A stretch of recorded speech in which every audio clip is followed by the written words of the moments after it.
दोस्तों, क्या आप जानते हो कि आज भारत के स्टॉक मार्केट के पीछे एक ऐसी कंपनी छुपी हुई है जो खुद लिस्टेड ही नहीं है, लेकिन फिर भी पूरे इन्वेस्टिंग क्रेज का सबसे ज़्यादा फायदा ले रही है। और मज़ेदार बात यह है कि ये कंपनी खुद शेयर खरीदती या बेचती नहीं, पर आप और मैं, रिटेल इन्वेस्टर से लेके बिग बिग म्यूचुअल फंड और एफआईआई तक, सब इसके इकोसिस्टम का हिस्सा हैं। जी हाँ, हम बात कर रहे हैं एनएससी की, नेशनल स्टॉक एक्सचेंज की। एक ऐसी कंपनी जो भारत के फाइनेंशियल सिस्टम की क्या हो गई, बैकबोन बन चुकी है। तो आप लोगों की लगातार क्वेरी आ रही थी, सर एनएससी पर डिटेल वीडियो बनाएं, अच्छा बुरा सब कुछ कवर करें, क्योंकि बहुत सारे लोग सिर्फ अच्छी अच्छी बातें करते हैं। तो बिल्कुल अच्छा बुरा सब कवर करेंगे, और कहाँ से अप्लाई कर सकते हैं, कहाँ से आप खरीद सकते हैं, वो भी बताएंगे। बस वीडियो को लास्ट तक देखिएगा, तभी सारी पिक्चर क्लियर होगी। अब यहाँ पर हमें समझना होगा एक एक चीज़ों को, कंपनी कैसे है, इसका स्ट्रेंथ क्या है, वीकनेस क्या है, तभी आप समझ पाएंगे इसके पोटेंशियल को। तो अगर हम इसकी ताकत की बात करें तो मार्केट लीडरशिप है। आज भी कैश इक्विटी और इंडेक्स फ्यूचर ऑप्शन में एनएससी की मोनोपोली जैसी सिचुएशन है। डेरिवेटिव सेगमेंट में 75 to 80% मार्केट शेयर है, और कैश इक्विटीज़ में करीब 90% का कंट्रोल। 2024-25 में एनएससी ने 3055 करोड़ डेरिवेटिव कॉन्ट्रैक्ट का वॉल्यूम रिकॉर्ड किया। दूसरा है रिटेल इन्वेस्टर का ग्रोथ। अगर हम डीमेट अकाउंट देखें तो पिछले 5 से 6 सालों में तेजी से बढ़े हैं। हर नया ट्रेडर या एसआईपी इन्वेस्टर जब मार्केट में एंट्री करता है तो उसका सबसे बड़ा गेटकीपर कौन है?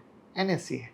फिर आते हैं टेक्नोलॉजी एज पे। एनएससी का जो ट्रेडिंग सिस्टम है एशिया के बेस्ट एक्सचेंज के लेवल पर है। Ultra low latency, high speed infra, मतलब छोटे से छोटे ऑर्डर से लेकर एफआईआई के बिलियन डॉलर ट्रेड सब स्मूथली एग्जीक्यूट होते हैं। उसके बाद आता है डाइवर्सिफाइड रेवेन्यू बेस। ज़्यादा रेवेन्यू अभी भी ट्रांजैक्शन चार्ज से आता है, पर एनएससी ने कमोडिटी, फिक्स इनकम और इंडाइसेस जैसे नए एरिया में एंट्री ली है। और ये लॉन्ग टर्म स्टेबिलिटी के लिए क्या होता है, किसी भी कंपनी की लॉन्ग टर्म स्टेबिलिटी के लिए अच्छा होता है।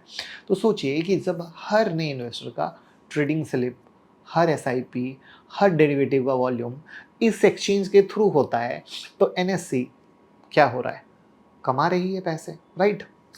तो ये थी अच्छी बात। लेकिन अब खराब बात, यानी कमियां।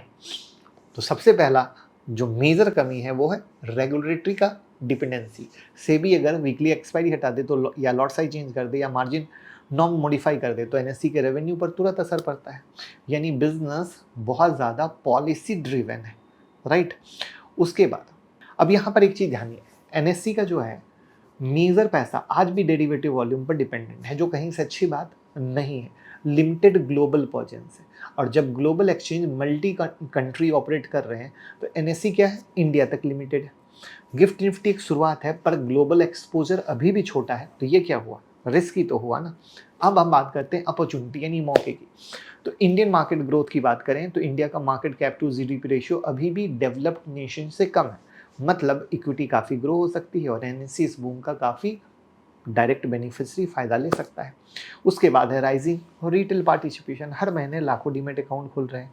अगर ये ट्रेंड कंटिन्यू रहा तो एनएससी का ट्रांजैक्शन वॉल्यूम और रेवेन्यू दोनों कंपाउंड होते रहेंगे। अब आप इसमें कहोगे कि पिछले कुछ दिनों में खाता खुलना कम हुआ है, तो वो एक साइकिल होता है। हम एक ओवरऑल की बात कर रहे हैं, इस बात को समझ लीजिएगा। रेवेन्यू डाइवर्सिफिकेशन पे बात करें तो डेटा फीड, इंडाइसेस लाइसेंसिंग जैसे निफ्टी 50, क्लाउड इंफ्रा, अगर एनएससी इस पे एग्रेसिवली फोकस करे तो रेकरिंग इनकम बढ़ेगा, जो क्या होगा, ज़्यादा स्टेबल करेगा। ग्लोबल एक्सपेंशन, जो मैंने रिस्क में बताया था कि गिफ्ट निफ्टी जैसे इनिशिएटिव से एनएससी ग्लोबल इन्वेस्टर के लिए इंडिया का गेटवे बन सकता है।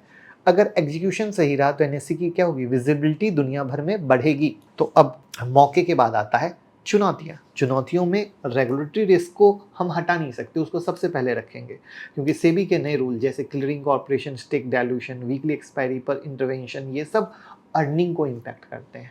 और यहाँ पर इनके कंपटीशन में कौन खड़े हैं, बीएससी डेरिवेटिव में तेजी से ग्रो कर रहा है। साथ ही एमसीएक्स, एनसीडीएक्स नए प्लेयर क्या है, धीरे धीरे मार्केट शेयर लेने की कोशिश में लगे हुए हैं। तो रिटेल इन्वेस्टर का एंगल अब आ सकता है कि एनएससी में कैसे इन्वेस्ट करें। तो देखिए, अभी एनएससी क्या है, लिस्टेड नहीं है, मतलब आप और मैं डायरेक्टली स्टॉक एक्सचेंज पे इसके शेयर नहीं खरीद सकते। लेकिन गुड न्यूज़ ये है कि आपको आईपीओ का इंतज़ार नहीं करना पड़ेगा।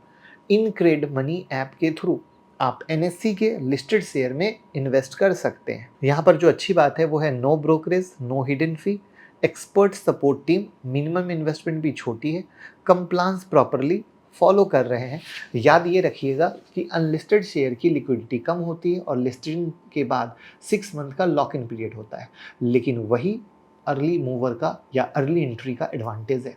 ठीक है, और आईपीओ के टाइम क्या होता है, वैल्यूएशन ज़्यादा होती है। तो कंक्लूजन क्या निकला, एनएससी एक हाई क्वालिटी बिजनेस है, बैलेंस शीट अच्छी है, फ्री कैश फ्लो पॉजिटिव है, जीरो डेट है, एसेट लाइट और स्केलेबल है। और यही वजह है कि एक्सपर्ट इसे स्ट्रक्चरल लॉन्ग टर्म कंपाउंडर मानते हैं। लेकिन याद रखिए, रेगुलेटरी रिस्क और कंपटीशन को आपको इग्नोर नहीं करना चाहिए। अगर सेबी की पॉलिसीज एग्रेसिव हो गई, जो हो रही है, तो अर्निंग शॉर्ट टर्म में इम्पैक्ट डाल सकती है।